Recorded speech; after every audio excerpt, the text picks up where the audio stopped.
jeunes de Perspective Jeunesse cette année, au nombre de 9. Alors, leur rôle, j'espère qu'ils vont le remplir, qu'ils vont démontrer que les jeunes peuvent avoir d'initiatives, parce que c'est le but de Perspective Jeunesse, c'est de donner l'occasion aux jeunes de se faire valoir. Les jeunes critiquent les plus vieux, les autres générations. Toutes les autres générations font tout mal. Alors, le gouvernement fédéral, par Perspective Jeunesse, veut donner l'occasion aux jeunes de se faire valoir. Alors, on va voir, je ne sais pas encore, l'expérience, on a tenté l'expérience, on a investi de l'argent pour voir qu'ils peuvent avoir accès à leur programme. Alors, leur ouvrage, les autres, premier, c'est d'avoir des hôtesses pour recevoir les gens. Il y a 4 filles et 5 garçons, il y a un centre d'équitation, il y a un service de garderie, un service d'organiser des jeux pour les enfants. Ensemble, il y a tout ça. Bonjour, ici le projet Loisirs Touristes. Vous venez de voir des images, certaines images où se sont déroulées les activités de notre projet durant la saison estivale. Ici, vous êtes à l'information, une partie de notre projet où nous avons divulgué certaines informations aux nombreux touristes qui ont circulé sur le terrain de la chute à l'eau. Nous sommes 9 participants au projet, 5 garçons et 4 filles.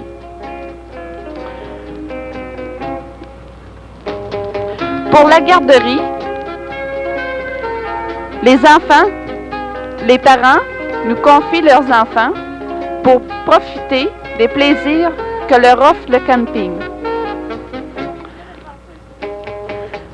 Les parents peuvent alors aller se baigner, faire certaines promenades, aller magasiner, enfin.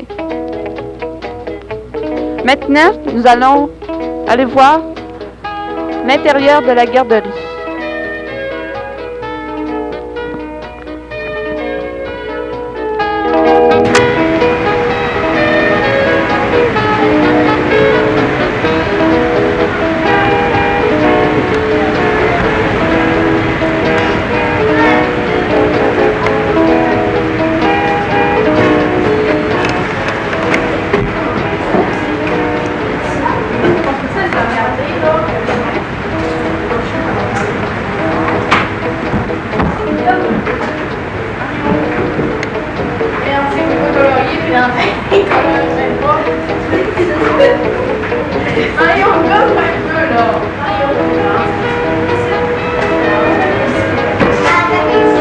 Bonjour, nous sommes maintenant au centre d'équitation à Normandin dans le cadre du projet Loisirs Touristes.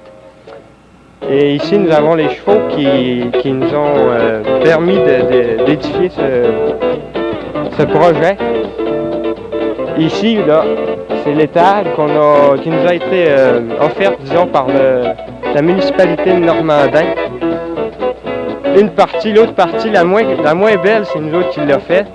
Mais le début nous a été offert par la municipalité de Normandin dans le cadre des initiatives locales.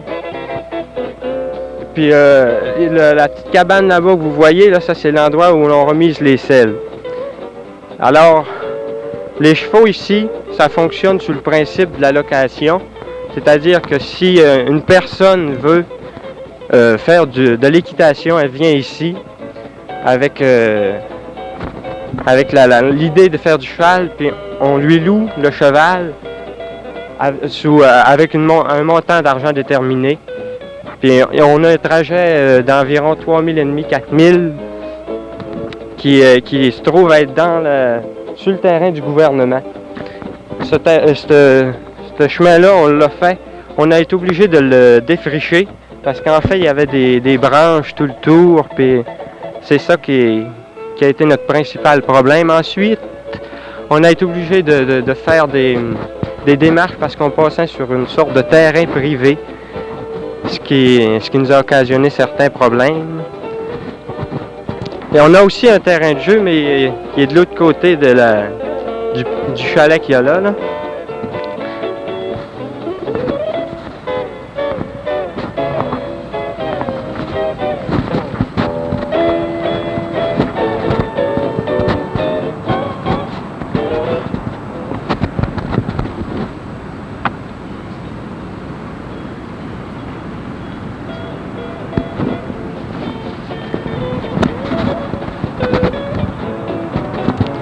Nous sommes à peu près ici 5 moniteurs.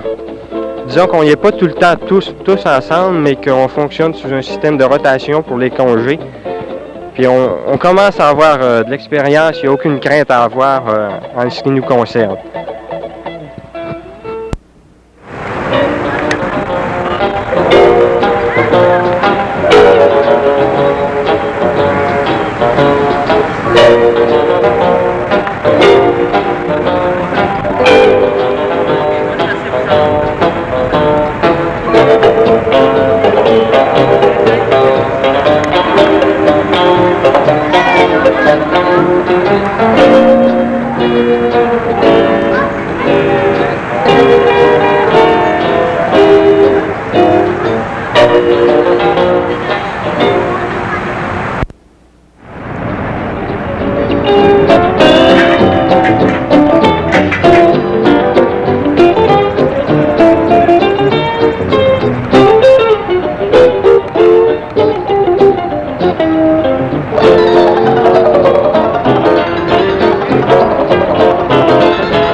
Paul-Henri Bergeron, ça va peut-être te paraître un peu bizarre si je te demandais à quel endroit on est actuellement.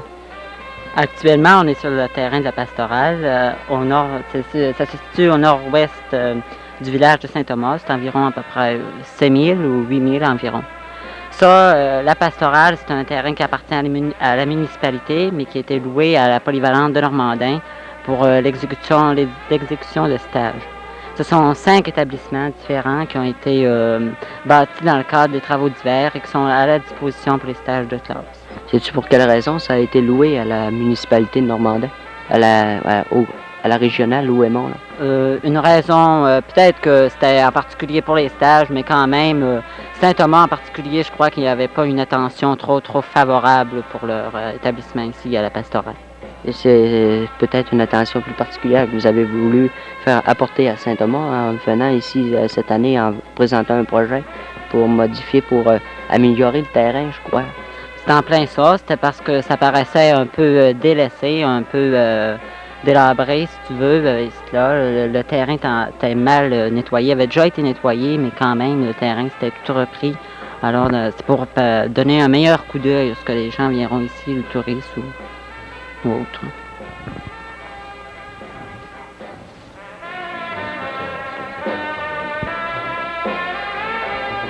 Richard Duchesne, Oui. le projet, vous avez présenté un projet, on a fait allusion tout à l'heure, Ouais. Ce projet-là, c'était quoi, en gros? C'était aménager la pastorale pour des fins d'études écologiques pour les jeunes de 6 à 11 ans. Ce que nous avons fait jusqu'à maintenant, nous avons tout nettoyé le terrain, coupé les zones à travers les arbres. Nous avons fait des tables, nous avons peinturé les chaises, les tables aussi. Tu sais, en gros, c'est ça que nous avons fait jusqu'à maintenant. Ouais. Moi, je crois que c'est pas suffisant. Je vais passer à une autre personne. Je crois que c'est pas suffisant peinturer des chaises pour en finir, à fin du compte, emmener des jeunes puis apporter un intérêt. Toi, Ghislain, est-ce que tu pourrais me répondre? Est-ce que vous avez fait quelque chose dans le sens culturel pour les jeunes ici? Est-ce que vous voulez qu'il reste quelque chose de votre projet cet été? Oui, nous allons faire des collections de papillons, des collections de feuilles, et ainsi leur faire connaître des sortes de bois qui existent sur ce terrain. Puis nous allons ramasser ça pour qu'à la fin, qu'on soit sûr que notre projet sera assez bien réussi. Est-ce que vous visez un but avec ces collections? Est-ce que vous avez l'espérance, par exemple, que plus tard, les jeunes prennent une continuité avec le projet, avec le chalet, c'est-à-dire, ou est-ce que vous avez un but dans ce genre-là? On espère bien que, soit l'année prochaine ou les années futures, qu'il y en aura d'autres, disons, qui prendront la relève pour continuer les projets ou des choses de ce genre, en fin de compte, pour que Saint-Thomas puisse avoir un certain centre d'intérêt. Un certain centre d'intérêt culturel. Là. Alors, le projet ne s'est pas déroulé seulement ici dans la cour. Vous n'avez pas fait de l'amélioration seulement ici dans la cour, je crois. Vous êtes allé ailleurs? Oui, on est allé à la plage municipale. C'est pas loin d'ici, ça? C'est juste à côté. Est-ce qu'il y a beaucoup, pendant que vous allez recevoir les jeunes, est-ce que vous allez pouvoir aller faire baigner les jeunes, justement? Il nous était possible de les faire baigner à cause on a un très petit budget. Puis il nous aurait fallu un moniteur, puis c'était impossible pour nous d'en engager un. Ça me fait l'impression que vous avez eu des difficultés à surmonter. On a eu beaucoup de difficultés, mais quand même, avec le groupe qui s'est mis, on a pu les résoudre, en fin de compte. Des difficultés de quel genre, à peu près? Le budget. Parce que au niveau administratif, au niveau administratif, surtout. Parce que il y a eu des erreurs qui sont faites sur leur contrat. Et puis, vu le manque de communication qu'on a, parce qu'on n'a pas de téléphone, ça nous a été très difficile de rejoindre les agents de projet pour avoir des instructions, pour savoir comment faire au juste. Mais à fin de compte, on a réussi pareil à... On place un téléphone ici. Est-ce que tu crois que à ce moment-là, vous auriez eu moins de difficultés à faire les corrections par les agents de projet? On aurait sûrement eu moins de difficultés. Ils sont très ouverts de ce côté-là? Oui. Alors, on va aller à d'autres parties de votre travail cet été. On va se rendre à la plage municipale.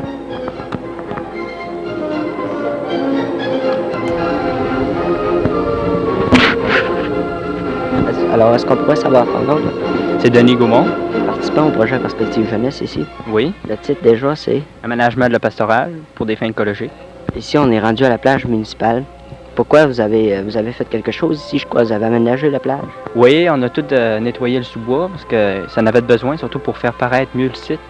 Parce que surtout, à toutes les fins de semaine, il vient des gens pour passer un bon week-end. Alors, on a pensé de nettoyer toute la plage. Est-ce que vous offrez des services ici en fin de semaine? Non, aucun. Parce que vous avez pensé de l'offrir à un certain moment donné? Disons, ça serait peut-être durant les années à venir, parce que là, notre projet, il ne permet pas. Ça serait peut-être en dehors du projet. Tu parles d'années à venir, comment tu verrais le fonctionnement dans les prochaines années? Ah, ben disons, je verrais un petit restaurant qui pourrait alimenter les... Qui ferait fonctionner ça? Oui. C'est vous autres qui ferait fonctionner ça ou c'est qui? Oui, ça pourrait être nous autres ou encore des gens de la paroisse. Et puis, votre travail ici a consisté en quoi? Vous avez défriché la plage, vous avez enlevé les zones. Est-ce que vous avez fait quelque chose d'autre? Est-ce qu'il y a d'autres choses ici qui relèvent de votre travail? Non, disons qu'on a nettoyé le sous-bois parce que c'était ça qui était primordial. Alors, disons, si on parle en termes de continuité ici, là, pour tout ce que c'est que vous avez fait, comment tu vois ça? Disons que je vois qu'on pourrait mieux arranger encore. Il y aurait encore beaucoup de choses à faire. Surtout, comme ici à la plage municipale, il y aurait encore à mettre des tables. puis surtout parce que là, venir à une plage puis pas avoir de table, c'est pas bien joli. Puis comme au chalet de la Pastorale, il y aura encore des choses à faire au sous-bois. C'est tout ameublir le sous-sol pour pouvoir faire un bon terrain pour le gazon. J'espère que c'est qui devrait prendre la relève de ce côté-là. Ah là, ça sera peut-être encore Perspective Jeunesse. Je te remercie beaucoup.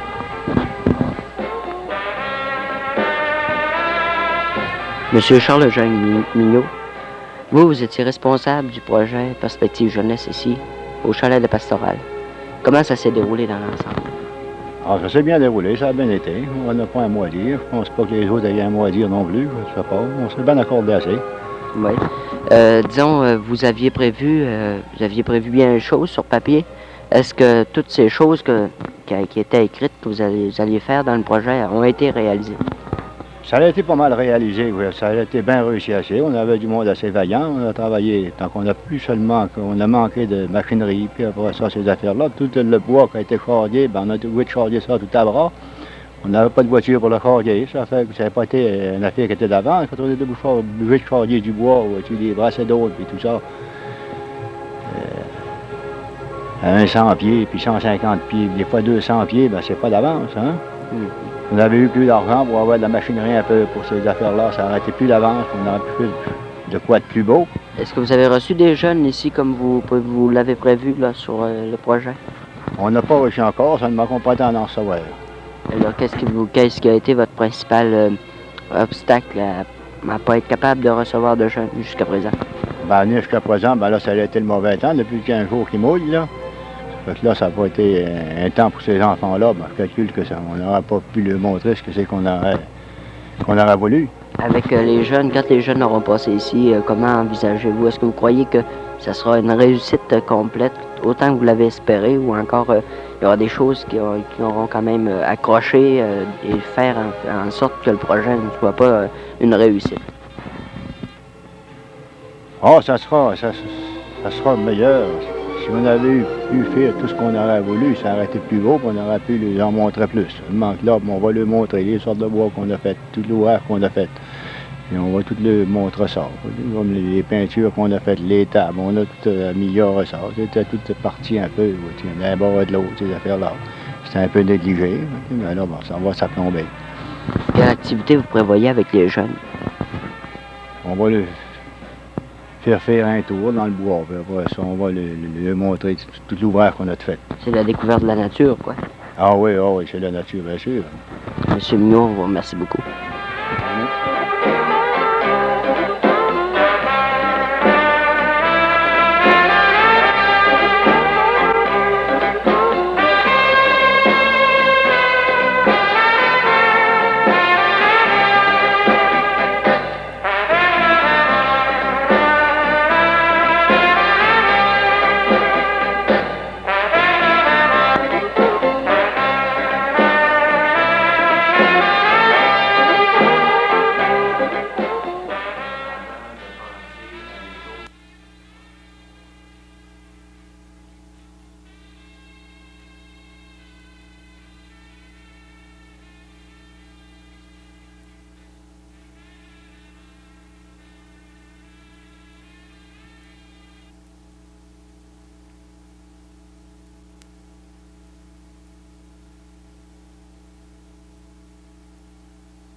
Ça va avoir évidemment plus de poids. Moi, je ne vois pas qu'on continue à chicaner, à savoir si on va atteindre un Marceau ou non. C'est pas nécessairement sur Marceau qu'on se prononce, mais c'est sur l'ingérence politique à Perspective Jeunesse. Marceau, il en a fait dans la région OK. Et je veux dire, il y a des en a fait à Trois-Rivières, puis les gars, ils ont le projet dans le sous-sol de la maison du député. C'est sur le principe d'ingérence politique, puis nécessairement, j'ai l'impression que tu ne peux pas faire autrement de toucher Marceau. Puis en relatant les deux articles qui ont fait, là, à faire, prenez la décision que vous voulez. J'enlève n'importe quoi, mais ça, c'est la position des agents de l'Est. De l'Est, des agents de l'Est. On ne peut pas faire autrement que ça, là-dessus. C'est écrit dans le congrès de perspective jeunesse qu'aucune ingérence politique est acceptée. S'il y en a qui vient d'être trouvé, c'est pas normal. C'est évident. C'est de la fausse représentation. Tu peux jouer là-dessus comme tu veux, tu sais. Mais. Ah oui, c'est ça. Il y a que des gens compétents. C'est surtout, moi, j'ai l'impression, là, que c'est surtout face à ça qu'on doit réagir. Je veux dire, Marceau, il accroche là-dedans dans le billet, mais il se dit, c'est pas rien que Marceau, c'est l'impact politique qui est en train de s'externaliser au niveau de la société jeunesse. C'est là-dessus où, à mon avis, la commission doit être prise. On va combattre pour faire un rapporteur. Oui, non. Ok, D'accord. moi, je trouve qu'il y a pas de lettre, nous autres, on peut appuyer une fois, il y a la proposition qui vient d'être venue sur laquelle on a trouvé une vote encore. Et ensuite de ça, il y a l'autre proposition de la comité d'enquête pour faire la première sur la différence, trouver des moyens pour qu'il y en ait plus autant que possible, pour trouver un moyen pour qu'il y en ait pour les millions. Je voudrais qu'on procède à l'étape, on procède au vote sur ces trois affaires-là. Ok, ça va. On va commencer par la première proposition, c'est de faire une comité d'enquête. Donc, peut-être celle qui est plus traîne, la lettre. Ok, alors, sur la lettre qu'on envoie, je vous ai dit qui, là? Vous avez entendu? Ça, c'est une position que le bureau, tous les bureaux de perspective jeunesse dans toutes les sous-régions du Québec prennent. Alors, vous autres, vous endossez ou vous endossez pour ça, puis laissez pas le processus, la façon. Vraiment, peut-être une idée, comme tu dis, on l'endosse, c'est donc on prend en vote sur cette proposition-là. Sur ça, là, et quel serait, vous autres, le processus en tant que projet là, pour appuyer une lettre comme ça? C'est pour ça que... On prend un vote, on a vu correctement. Alors, on a vu la lettre qui vient de la dernière. Donc, au vote de la lettre, vous mentionnez la proposition adoptée ici. Cette lettre-là a été lue en assemblée. Le gouvernement et le projet du secrétaire général est adopté. Pour la finalité ou pas. OK. Est-ce que tous les projets présents ici appuient la lettre oui qui vient de dire? Oui. Merci des objections. Tout le monde a vu. OK. Alors, à ce moment-là, ça peut être une idée que vous mentionnez au vote. OK, ça va. L'autre proposition, c'est la lettre un peu plus radicale. La lettre première, qui est plus claire. Mais qui vient de donc, il y a quand même d'abord. On va tout relire la lettre. OK, écoutez-la bien, on va se prononcer.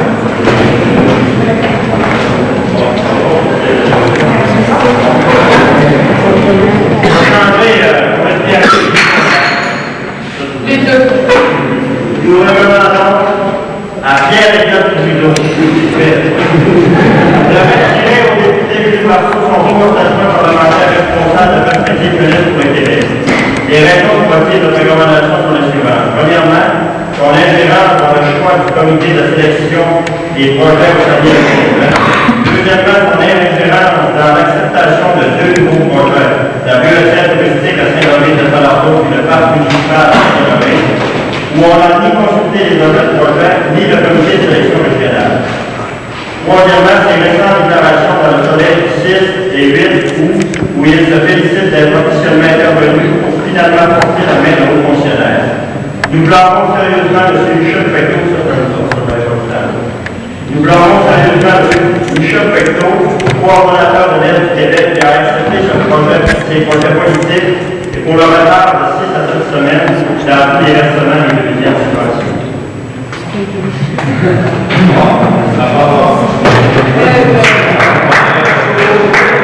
Et nous devons retirer ce qu'il y a en bon. OK, là, on va faire le reste, tu peux retirer. OK. Est-ce qu'on prend le vote? Oui. Est-ce qu'il y a des objections contre la proposition? Mais si on décide de prendre une position contre la violence politique, on ne peut pas s'attaquer à la vérité. C'est pour ça qu'on a passé par l'enquête, nous. C'est le plus vrai.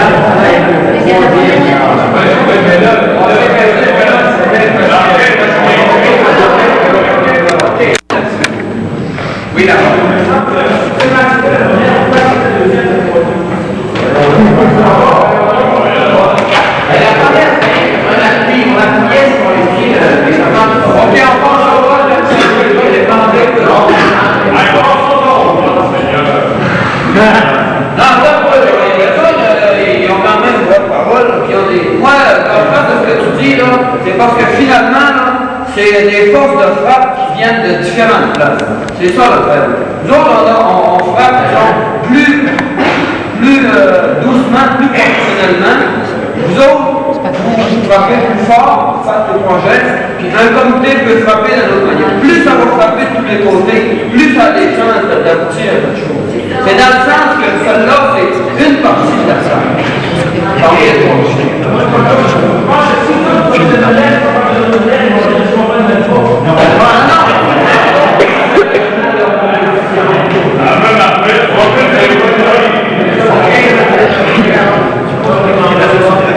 OK, mais moi j'ai demandé là-dessus. Ah, c'est là qui sont pauvres. Quels sont ceux qui sont pauvres? Un instant. Oui.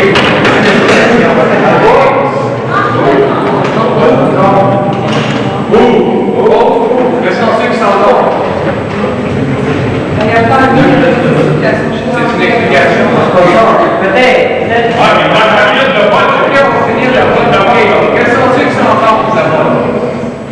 1, 2, 3, 4, 5, 6.